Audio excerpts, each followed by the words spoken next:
పార్వతీపురం మన్యం జిల్లా జిఎమ్మవలస మండలం పెద్ద మేరంగి జంక్షన్ వద్ద అర్ధరాత్రి వేళ ఏనుగుల గుంపు బీభత్సం సృష్టించాయి. పెద్ద మేరంగి జంక్షన్ వద్ద గల పండ్ల దుకాణాన్ని పూర్తిగా ధ్వంసం చేశాయి. పెద్ద మేరంగి గ్రామంలో Sai Gayatri mini modern rice మిల్లోకి చొరబడి తలుపుల్ని ధ్వంసం చేశాయి. దీంతో గ్రామస్తులు భయాందోళన వ్యక్తం చేస్తున్నారు.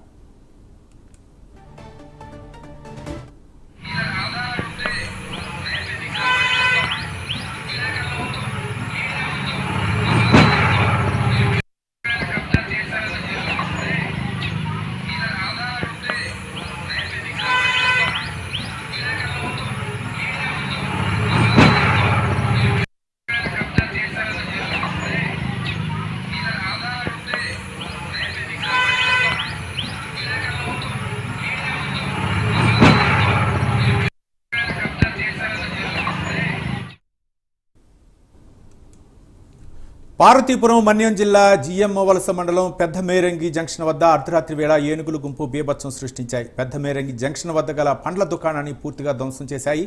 పెద్ద మేరంగి గ్రామంలో Sai Gayatri mini modern rice మిల్లోకి చొరబడి తలుపులను ధ్వంసం చేశాయి. దీంతో గ్రామస్తులు భయాందోళన వ్యక్తం చేస్తున్నారు.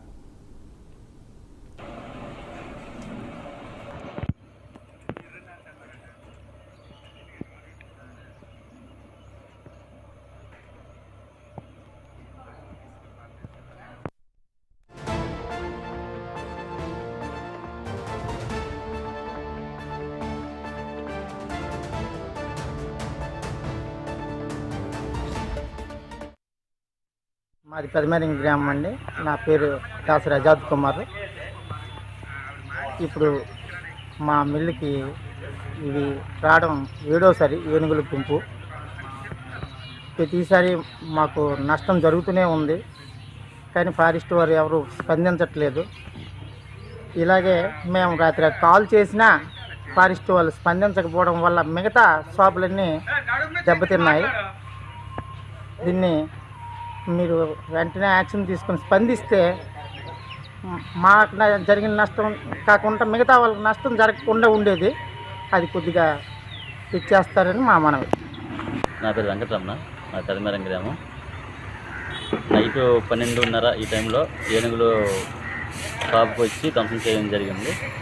దయచేసి అధికారులు ఈ విషయాన్ని అర్థం చేసుకుని మమ్మల్ని ఆదుకోవాలని కోరుతున్నాను. పార్వతీపురం మన్యం జిల్లా జిఎమ్మవలస మండలం పెద్ద మేరంగి జంక్షన్ వద్ద అర్ధరాత్రి వేళ ఏనుగులు బీభత్సం సృష్టించాయి. అక్కడ పండ్ల దుకాణాన్ని ధ్వంసం చేశాయి. మరోపక్క మినీ మోడర్న్ రైస్ మిల్లోకి చొరబడి తలుపుల్ని ధ్వంసం చేశాయి. దీనిపై మరింత సమాచారం మా కరస్పాండెంట్ నాగేంద్ర ప్రసాద్ అందిస్తారు. నాగేంద్ర ప్రసాద్.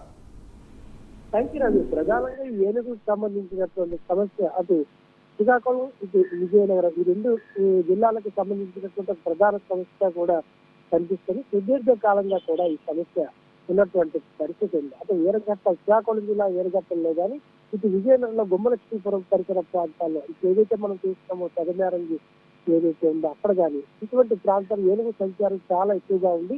గత 2-3 ఏళ్లుగా కాదు, సుదీర్ఘ కాలంగా కూడా అక్కడ ఉన్నటువంటి అరటి తోటలు దర్శనం చేయడం కానీ, స్థానికంగా ఉన్న ప్రజల మీద దాడులు చేసినట్టు కొన్ని సందర్భాల్లో ఒకరికి చనిపోయినటువంటి సంఘటనలు కూడా ఏనుగు దాడులు జరిగినటువంటి సందర్భాలు కూడా ఉన్నాయి. వీటిని కట్టడి చేసేటువంటి ప్రయత్నం కూడా ఇప్పుడు జరుగుతుంది. దీనికి సంబంధించి పవన్ కళ్యాణ్ గారి ప్రత్యేకంగా ఏడుగులు తగ్గించేటువంటి ఒక తగ్గించే ప్రయత్నం కూడా చేస్తున్నటువంటి ప్రస్తుత సమాచారం అయితే ఉంది. ప్రధానంగా ఈ రోజు ఘటనకు సంబంధించి కనుక పరిశీలించినట్లయితే ఏదైతే ఈ పెదమేరంగి ఘటన ఉందో అక్కడ నిన్న అర్ధరాత్రి అక్కడికి ఏనుగులకు రావడం అనేది అక్కడ ఉన్నటువంటి పండ్ల దుకాణాలపై దాడి చేయడం, అలాగే అక్కడ ఉన్నటువంటి ఒక రైస్ మిల్ ఏదైతే రైస్ మిల్ దాడి చేసి అక్కడ తలుపులు కూడా అక్కడ దయచేసి చేసినటువంటి పరిస్థితి కూడా కనిపిస్తుంది. అర్ధరాత్రి ఏనుగు ప్రవేశంతో ఉన్నది రావడంతో ఒకసారి కూడా నిద్రమత్వంతో స్థానికులు కూడా ఆందోళన చేయనటువంటి పరిస్థితి. ఎందుకంటే ఏ సమయంలో ఏనుగులు వస్తాయి అనేటువంటి ఊహించినటువంటి పరిస్థితిగా స్థానికులకు ఉన్నట్టుగా ఇప్పుడు మనకు తెలుస్తుంది. ఎందుకంటే ఏనుగులు గతంలో వచ్చి అంటే ఏరగట్టం ప్రాంతం వచ్చినప్పుడు కొన్ని టైంలో ఉదయం పూటటువంటి సందర్భాల్లో తోటల్లో రావడం, లేకపోతే అరటి తోటలు దర్శించడం అనేది సుదీర్ఘ కాలం ఉన్నటువంటి ప్రజలకు ఒక అనుభవమే. అయితే నిన్న జరిగినటువంటి సంఘటన అర్ధరాత్రి అందరూ కూడా నిద్రలో ఉన్నటువంటి సమయంలో ఒక్కసారిగా కూడా ప్రాణాపాయం నుంచి బయటపడ్డాం అనేటువంటి ఒక అభిప్రాయం కూడా ప్రజలు నెలకొని ఉంది. ఎందుకంటే షాపులు కానీ లేదా తలుపులు కానీ కొన్ని వస్తువుల మీద కానీ లేదా హాస్పిటల్ మీద దేశం వల్ల మన ద్వారా వాటిని సమీకరించుకునేటువంటి అవకాశం అయితే ఉంటుంది. కానీ ప్రాణ నష్టం జరిగిపోయేటువంటి ఎటువంటి దారులు ఏర్పడుతుందో, ప్రజల మీద కనుక దారులు జరిగితే ఎటువంటి పరిస్థితి ఉంటున్నటువంటి ఆందోళన స్థానికుల్లో కూడా ఉన్నటువంటి పరిస్థితులు ప్రస్తుతానికి ఈ రోజు జరిగిన ఎటువైపు వెళ్ళేదనేటువంటి ఆలోచన స్థానికున్నారు. మళ్ళీ ఏ క్షణంలో ఎటు నుంచి ఏ సమయంలో వస్తాయనేటువంటి ఆందోళన అయితే ప్రతి ఒక్కరిలో కూడా ఇప్పుడు పెదమేరంగిలో మనకి కనిపిస్తుంది. Thank you Nagendra Prasad.